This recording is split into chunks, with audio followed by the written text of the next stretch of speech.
Hi friends, welcome to the homestead. I'm so glad that you chose to drop by today. Grab yourself a drink and let's see what's happening on the homestead today.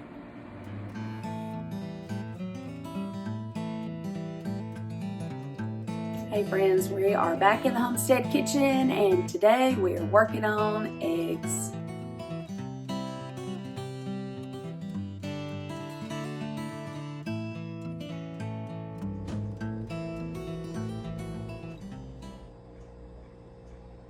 So I wanted to bring you up close and see what we're working with here. I'm going to take an egg out of the bucket and I'm going to put it in this bowl of water and I'm going to put it sideways. What we want this egg to do is to pop up on one of its ends, just like that. We want it to stand up. If that egg stands up, then you know it is still good. It is still able to be used. It is still considered fresh. And so we just take the egg and we place it back place another egg in the water. And you can see that one slowly started. It's kind of leaning a little bit. So that one is still good to use, but it is one of the older eggs and it's getting just a little bit past its prime. In goes another egg and that one popped right up on its end. So we know that one is still good and fresh. And that one's still leaning, so it's a little bit past its prime. But now I told you that these eggs back here are very, very special eggs. And I want to take one of those and I want to show you what happens to them and what makes them so special. Here comes some magic. Whoa, that one didn't stay down. You see it rose straight to the top. Well, that is a very, very special egg.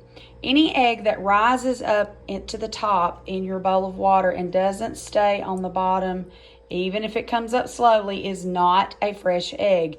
You do not want to use that one, okay?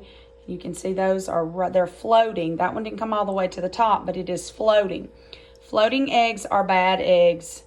That's what makes them so special. So those you do not want to use because you're going to get yourself into a stinky, stinky, stinky mess.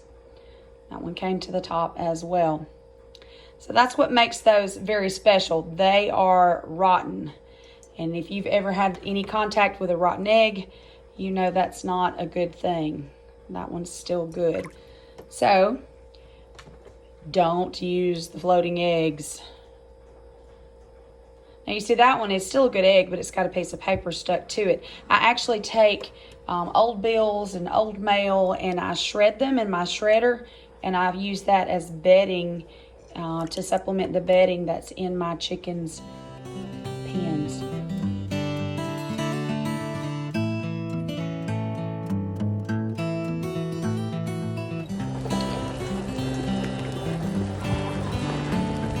Here we've already got some eggs on to boil.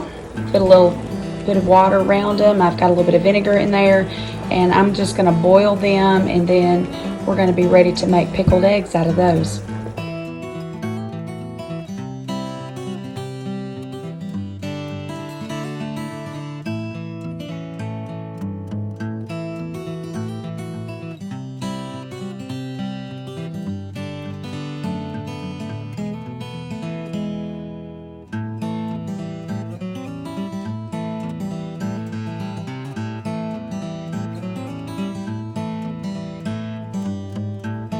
Alright, so I'm starting out with 2.5 cups of white vinegar, half a cup of apple cider vinegar, and then a cup of water.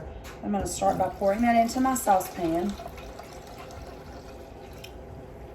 And from there I'm going to add my salt.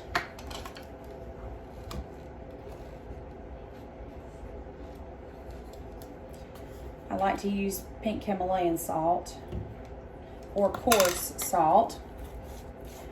And then I need a bay leaf. Uh-oh, knocking stuff over. And then I need sugar. Now, since I'm using apple cider vinegar in this recipe, I'm adding a little more sugar than I probably would, somewhere between 1/4 cup and 1/2 cup.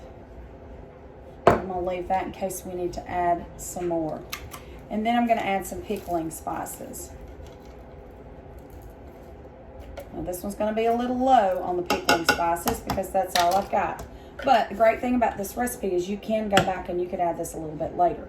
All right, so I'm going to bring this to a boil, and then eventually we're going to add the garlic and we're going to add some dill, and we're going to add some sliced onion, and then we're going to get it rolling to a boil. We're going to let it simmer, and then we're going to reduce the heat and simmer for about 4 or 5 minutes. Let it cool slightly before we put it into our gallon jar with our eggs in it.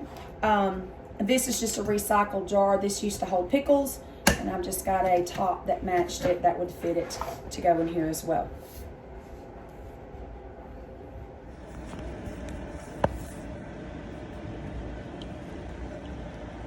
So we're just stirring it all together. We want this to come to a boil. And then we want to reduce the heat and let it simmer. When it comes to a boil, then I'm going to add just a couple more ingredients. I'm going to add some garlic, and I'm going to put some red pepper flakes in because we like things to be pretty spicy. And then I'm going to add the dill weed in.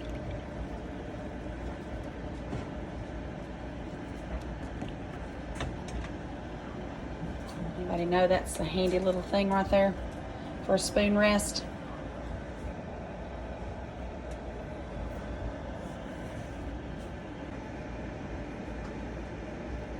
All right, so I have reduced it down just a little bit, and that reflection that you see is of the light that's in there. So now I have, since it is now come to a boil, and I turned it down just a little bit, I'm going to add some dill to it. And I'm going to add some red pepper flakes, and I'm just going to kind of pour. I'm not going to measure. Yeah, that looks good. And then I'm going to add some garlic. Now, I always add more garlic than any recipe calls for, because I'm of the belief that a little bit of garlic is good, and a whole lot of garlic is even better. So now I'm going to give this a quick stir, and we're going to let this just simmer for a few minutes and then slightly cool before we pour it over our eggs. And while that's finishing up simmering, I'm going to start slicing my onion to go in there.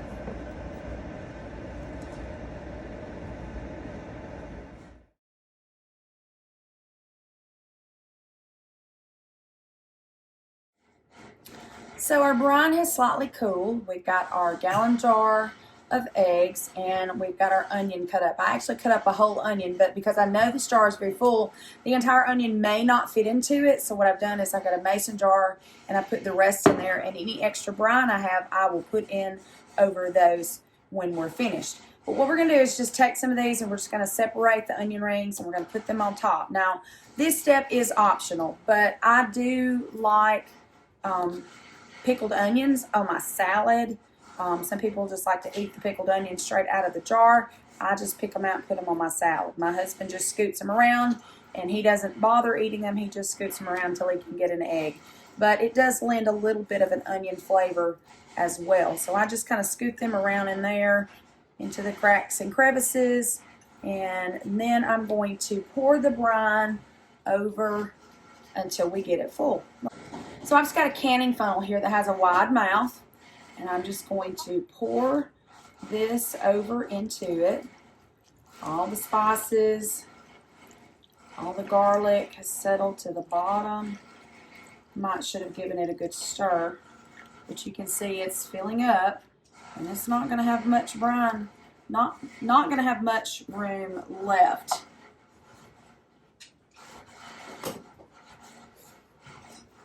Just a little bit of garlic.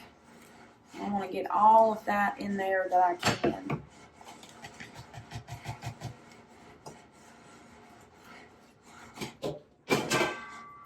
We've got a very full jar of eggs that are pickled. Now we want to try to keep the eggs down in the brine, so you may have to just kind of push down just a little bit. Work some of that brine down in between there. Work some of those spices, even push some of the onions down in there. And that way, get that bay leaf down in there somewhere. And you can just kind of manipulate it just a little bit. Now, this jar is extremely full. You might not want to fill your jar this full. In fact, this jar could use a little bit more brine. So when I finish the eggs that I've got over on the stove to peel, and I make another batch, I'll make just a little more brine. And I'll just top this one off so that it comes up to the bottom of the neck of the jar. It actually makes a very pretty jar with those spices. Got red, got green, got the different colors in here. It's just a really, really pretty presentation. So then when I'm done, I'm going to put the cap on it, screw it on, put this in my refrigerator. Now, for the best pickled eggs, the recipe said that I've adapted says to wait at least 3 days. But I have always preferred to wait about 2 weeks because that way the brine has time to get down into the pores of the egg and get down into the yolk of the egg. And I just think that's a really, really pretty presentation. But if you can wait, try to wait 2 weeks. But if not, you do you. And you can wait a couple of days if that's all you can wait, and you still have pickled eggs as well. But the longer you wait, the stronger that pickle taste does get.